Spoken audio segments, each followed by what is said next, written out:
இயேசு எரிகோ நகரத்தில் பிரவேசித்து அதன் வழியாக நடந்தார்.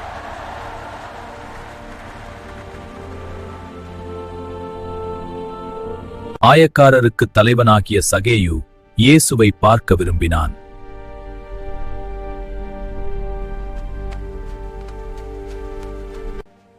இயேசு எப்படிப்பட்டவர் என்று பார்க்க வேண்டும்.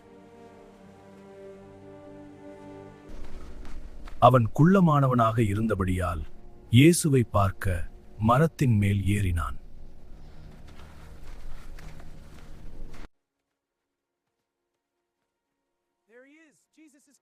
இயேசு அந்த இடத்துக்கு வந்து மேலே பார்த்தார்.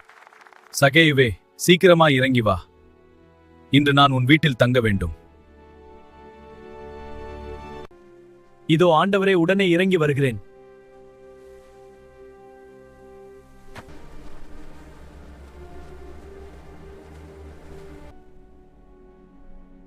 ஆண்டவரே, என் ஆஸ்தியின் பாதியை ஏழைகளுக்கு கொடுக்கிறேன்.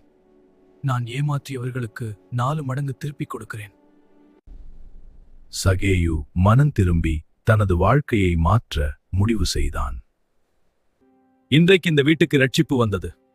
இழந்ததை தேடவும் இரட்சிக்கவும் மனுஷகுமாரன் வந்திருக்கிறார்.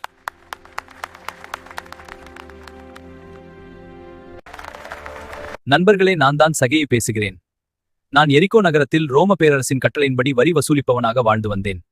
எனது சரீர வளர்ச்சி குன்றி நான் சற்று குள்ளமாகவும் இருப்பேன். யூதர்கள் எல்லாரும் என்னை வெறுத்தார்கள். என்னை பாவி என்று ஒதுக்கி வைத்தார்கள்.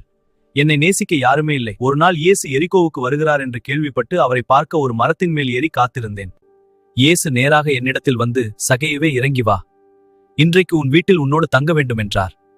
நான் ஆச்சரியப்பட்டேன், மிகவும் சந்தோஷப்பட்டேன். நான் அவரை என் வீட்டுக்கு அழைத்துக் கொண்டு போன போது எனக்குள் ஒரு மாற்றம் ஏற்பட்டது. பாவ உணர்வடைந்தேன். நான் ஏமாற்றி சம்பாதித்த யாவற்றையும் ஜனங்கள் இடத்தில் ஒப்படைக்க தீர்மானம் எடுத்தேன். என்னை நேசித்து என் வாழ்வை மாற்றின இயேசு உங்களையும் நேசிக்கிறார். உங்கள் பாவங்களையும் மன்னித்து இரட்சிப்பார்.